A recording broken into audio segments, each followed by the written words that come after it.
Assalamualaikum warahmatullahi wabarakatuh. Salam sejahtera untuk kita semuanya.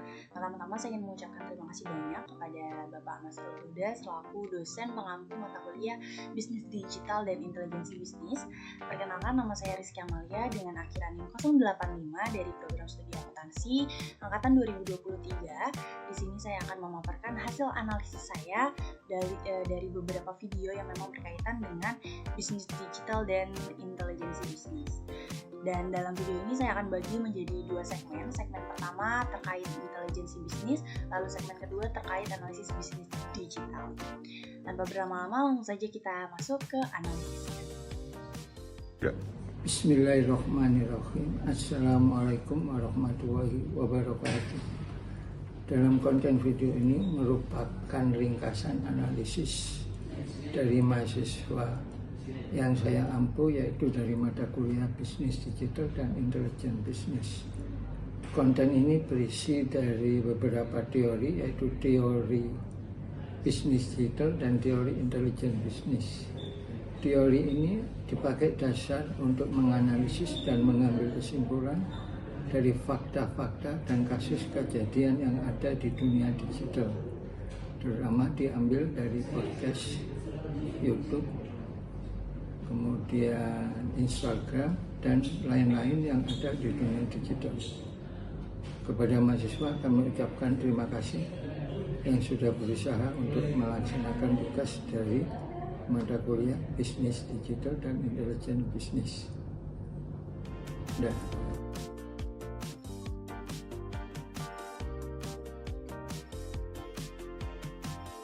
Baik, analisis yang pertama yaitu di video YouTube terkait program Suara Rakyat iNews, di mana Ferry Irwandi di sini sebagai bintang tamu yang mengemukakan opininya terkait kericuhan demo DPR di 25 Agustus dan menyatakan bahwa kericuhan tersebut bukan didalangi oleh mahasiswa tetapi ada oknum lain melalui algoritma TikTok. Jadi di sini Ferry itu mengungkapkan opininya melalui bukti digital dan algoritma TikTok untuk mencari tahu dalam sebenarnya dibalik kericuhan demo DPR.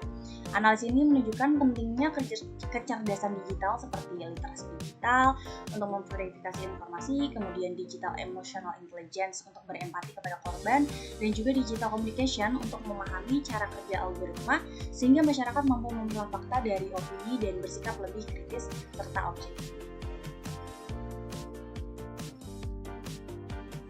Selanjutnya di video yang kedua di podcast Refli Harun, di mana dia mengundang Red Hat yang mengungkapkan opininya terkait jumlah markup kasus Chromebook yang diperkirakan mungkin bisa lebih besar dari yang dilaporkan melalui bukti terbaru dari Kejagung dan juga ungkapan resmi dari Nadiem Makarim di beberapa podcast.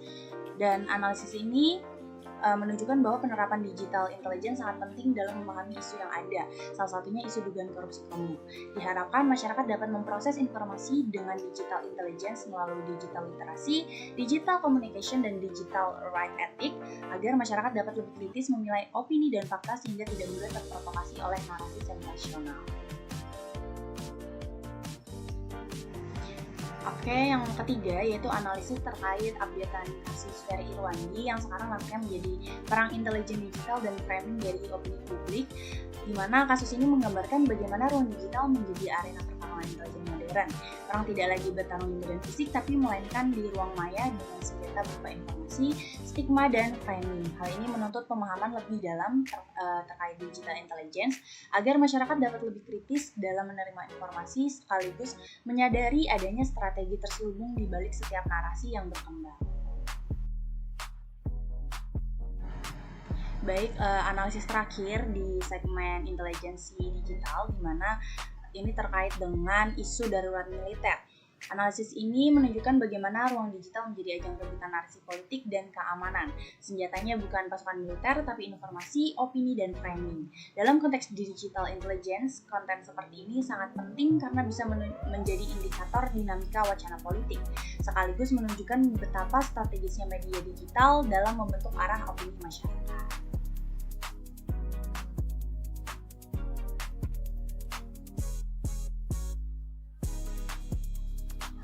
Baik, yang selanjutnya dalam segmen bisnis digital, di sini ada video terkait opini Cak Nun terhadap pemerintah khususnya Sri Mulyani yang kita akan kaitkan dengan politik negara dan bisnis, di mana opini tersebut menjadi contoh nyata keterkaitan antara bisnis digital, politik, dan negara.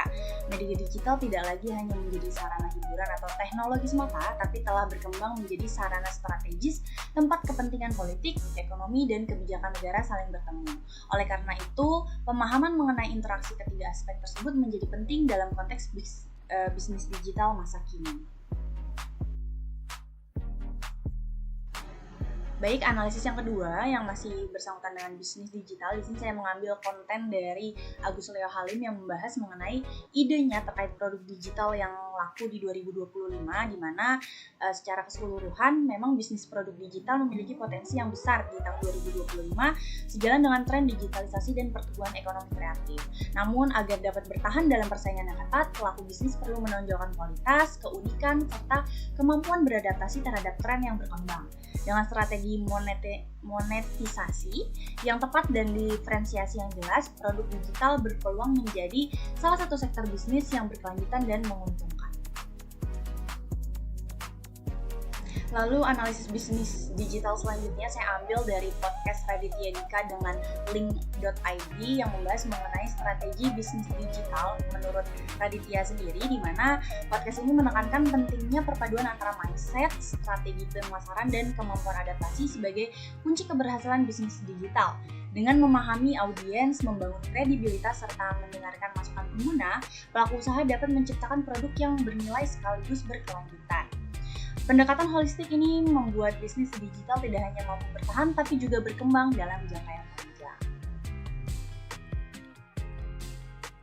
Lalu analisis yang terakhir terkait bisnis digital, saya mengambil konten dari Agus Leo Halim lagi terkait platform YouTube yang bisa menjadi ide bisnis digital dan monetisasi, di mana YouTube merupakan platform yang relevan dan strategis untuk menghasilkan keuntungan, baik melalui AdSense maupun sebagai media promosi produk digital. Format konten yang lebih tahan lama, tingkat kepercayaan audiens yang tinggi, serta dukungan algoritma yang ramah terhadap kreator baru membuat YouTube menjadi ekosistem yang menjanjikan. Kemudian dengan mengoptimalkan strategi konten sekaligus mengintegrasikan promosi produk digital, pelaku usaha dapat memaksimalkan peluang monetisasi dan memperkuat daya saing di era ekonomi kreatif.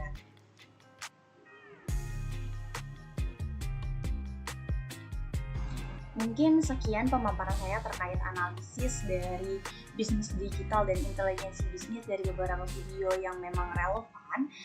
Saya memohon maaf apabila dalam analisis saya masih ada kekurangan, dan memohon maaf apabila dalam penyampaian saya ada kekurangan dan kesalahan. Mungkin kurang lebihnya mohon maaf. Wassalamualaikum warahmatullahi wabarakatuh.